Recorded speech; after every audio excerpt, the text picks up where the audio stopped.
¿no? Hay una invitación al diálogo sin intermediarios, sincero, ha dicho, con temor, sin temor a las buenas intenciones. Creo que esto corrige un poco lo primero en algún momento cuando quedó una frase allí. Pero la frase no puede, pues, torcer el contexto ni el sentido global de un documento que lo que le plantea al señor Vizcarra es que resolvamos la crisis apegándonos a la Constitución, respetándola y defendiéndola, en lugar de confrontar, atacar y buscar salidas extraconstitucionales como el adelanto de elecciones, una suerte de salto al vacío porque no sabemos qué hacer. Creo que si las autoridades y las fuerzas políticas en un acto de madurez se ponen de acuerdo, el país entero va a ganar mucho y vamos, primero porque vamos a cumplir el cronograma electoral establecido en la Constitución, que no es poca cosa, pero en segundo lugar vamos a eliminar los sobresaltos de una campaña que en el marco en que se desarrollaría pondría en jaque la economía del país. Si hoy día está paralizada, simplemente no hay que ser muy inteligente ni previsor para suponer que se va a pique, no va a haber ninguna inversión de aquí en los próximos meses hasta el próximo año.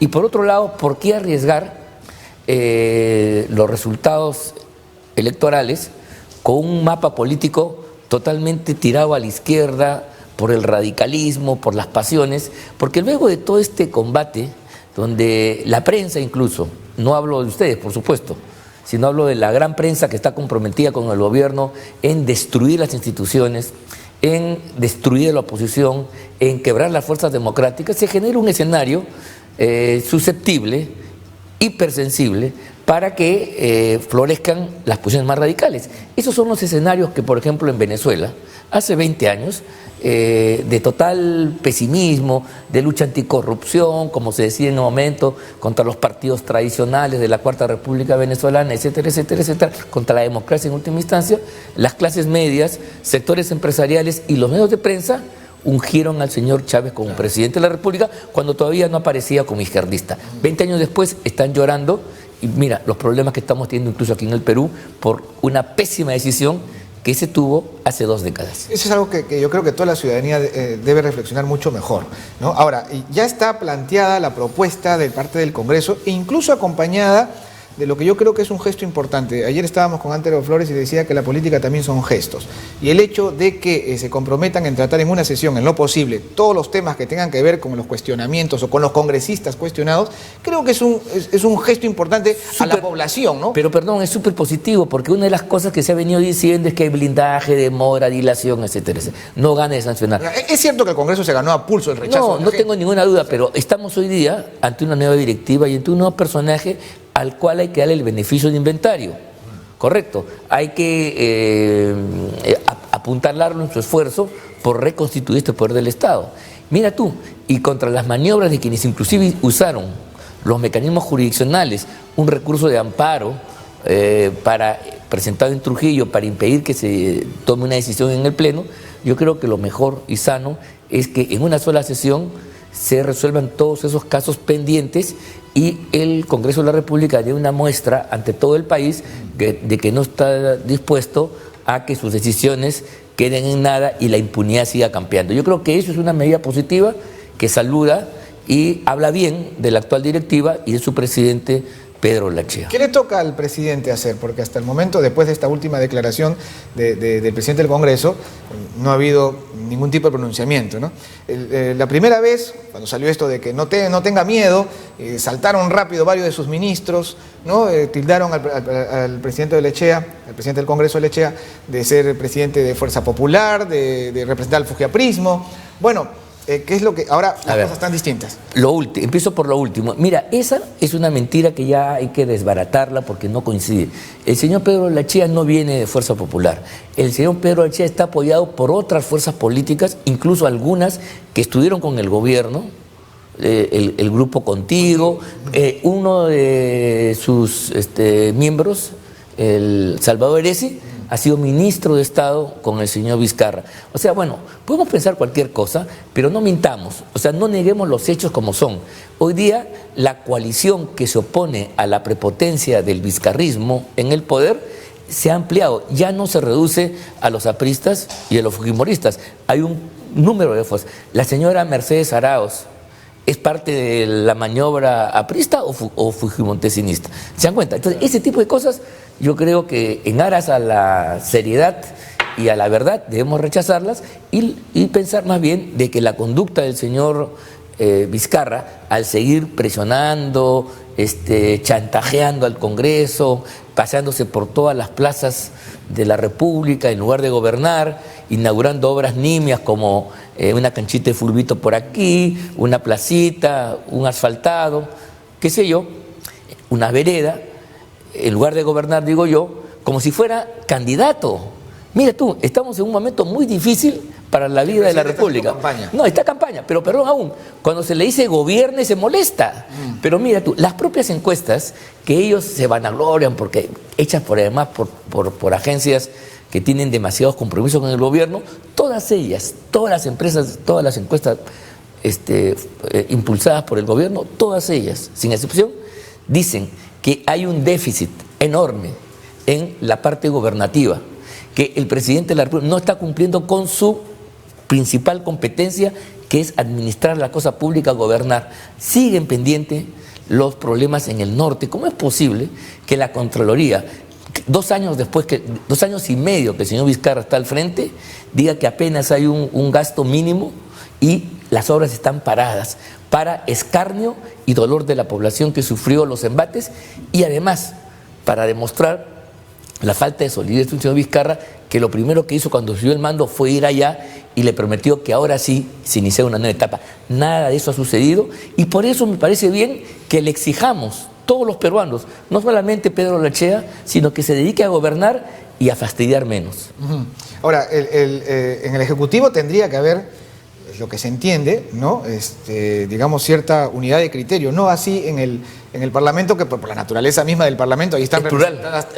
Exacto, ¿no? Es plural, el Parlamento es una variopinta de todo lo que el país piensa. Ahora, el presidente Lechea, el presidente del Congreso Lechea la tiene difícil allí porque de pronto aparecen situaciones o propuestas opuestas, ¿no? Por ejemplo, por un lado Indira Wilca, que dice cierra el Congreso, señor Vizcarra, pero por otro llado también a Mauricio Mulder, por cierto, sin el apoyo de su bancada, porque Jorge del Castillo estuvo aquí y deslindó con esa propuesta de la vacancia presidencial.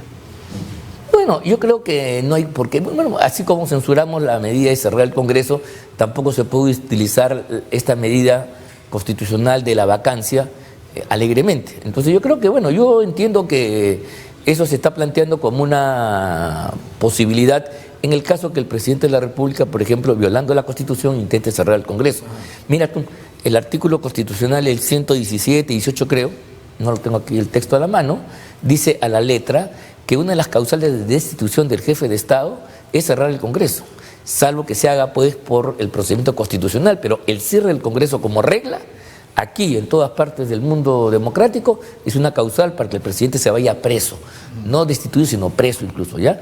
Entonces, si eso significa, en fin, porque más para poder plantear la vacancia, tiene que haber un número calificado de quórum en el Congreso, cosa que yo creo que no se produciría al comienzo. Entonces, son parte de los tanteos, así como la Vilca dice eso, Mauricio dice lo contrario, y por lo pronto, esos son acciones que en el mundo parlamentario, caracterizado por su pluralidad y opiniones múltiples, como la viña del Señor y como sucede en el país, bueno, pues todas las opiniones hay que escucharlas y punto. No, a partir de ahí no tenemos por qué seguir ningún tipo de planteamiento. No estamos en una lógica de vacancia presidencial, como yo también espero que no estemos en una lógica de cerrar el Congreso, manteniéndose el presidente Vizcarra como presidente, ¿no?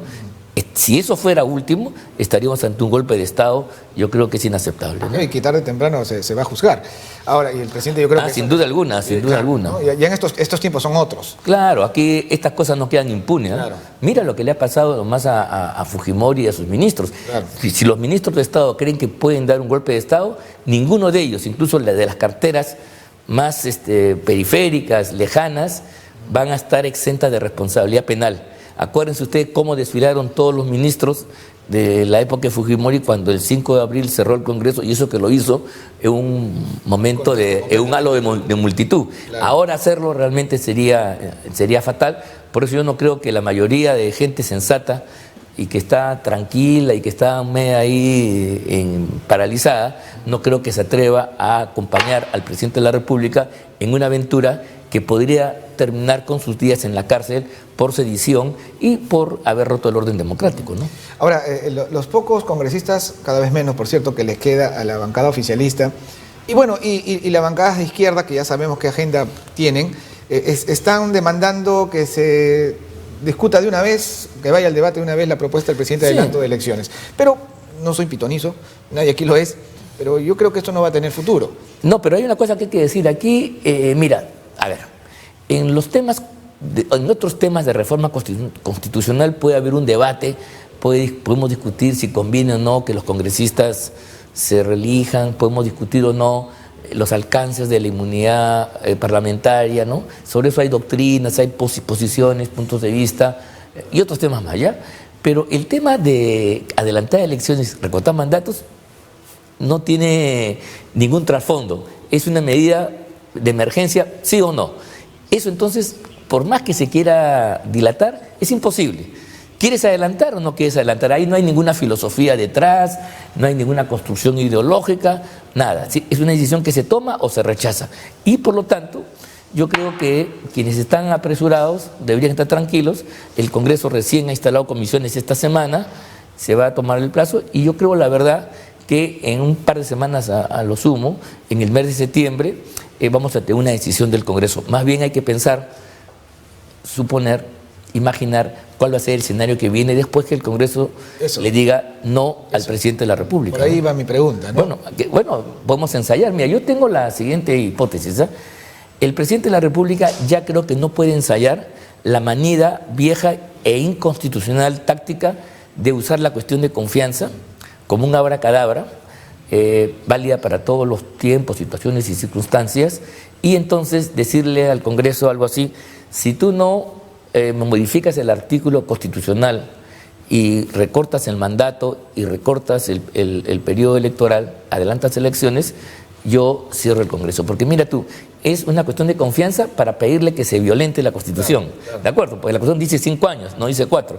Entonces, eso aquí y en todas partes es un golpe de Estado, ni siquiera disfrazado, sino desnudo, ¿ya? Entonces, lo que le queda al presidente de la República, y esto yo quiero advertir a todos ustedes, permítanme un minuto, es únicamente recurrir a lo que viene diciendo en sus discursos. Hay que escucharlo bien. Él reclama que esta es una decisión del pueblo, que él está actuando porque el pueblo le pide, y algunas encuestas un poco afanosas le ponen pues un 70%, que tampoco es demasiado. Bueno, entonces lo que se está preparando aquí es una suerte de asonada, una algaraza sediciosa y golpista, donde se quiere llevar a grupos de gente a la calle, generar una tensión en todo el país, y de esa manera entonces, incluso como sucedió en Ecuador hace unos años, tomar el Palacio Legislativo por las turbas y de esa manera decir que el pueblo se ha expresado, crear una máxima tensión. Hay que estar preparados para eso. Esa es una actitud sediciosa, extraconstitucional, y creo yo que eso es lo que se viene preparando. Estos grupos que en el sur hoy se movilizan con violencia para luchar contra la minería, yo te aseguro que en un switch, en un santiamén, cambian su discurso a que se vayan todos. Claro. Hemos leído además algunos comunicados encabezados por algunas ONG como el IDL, que están llamando a una gran marcha, una gran concentración para el 5 de septiembre. Que no sea septiembre el preludio de una enorme tragedia para la vida nacional. Mucho cuidado con eso, ¿no? Y con esas convocatorias de que se vayan todos. Eso suena muy bien, seguramente al oído de mucha gente que dice, estamos hartos. Todos estamos hartos de cómo ha ido caminando nuestra política, pero cuidado que tenemos el sistema democrático en el Perú es débil, pero ciertamente lo único que garantiza nuestra libertad y nuestros derechos. Acompáñenme a mirar algunos tweets que recientemente han sido publicados por diferentes congresistas. Tenemos el de Héctor Becerril, creo, en pantalla, ahí está. El 26% de hospitales no tiene personal ni siquiera para cubrir emergencias, pero Vizcarra ofrece SIS para todos los peruanos solo por puro populismo. Ese es el problema de tener un presidente que no gobierna. y que solo se preocupa por las encuestas hechas a su medida. Tenemos también otro tuit muy reciente, de las 8:21 de la mañana, de Carlos Brus. Dice, ¿no les parece raro que nadie el Ejecutivo se haya pronunciado sobre el pedido para variar el arresto domiciliario de PPK? El que calla otorga. El presidente se pronunció a favor de los fiscales cuando los iban a remover, así que si lo han hecho en el pasado. Así que sí lo han hecho en el pasado. Bueno, ahí teníamos entonces algunos tweets, los más recientes. Muchísimas gracias por haber estado Este con último nosotros. es importante porque además ya no estamos solamente ante una acción de la Fiscalía, sino además se vería una relación de lo que algunos dicen, con razón, de un vínculo entre el Ministerio Público, que debe ser autónomo e independiente, y el poder político, ¿no? Cosa que sería inaceptable, como dice el congresista Brus, que tampoco es un fujimorista. Claro. Muchísimas gracias. Hemos estado conversando entonces con el analista político Ángel Delgado. Nos vamos a una pausa, ¿verdad? Sí.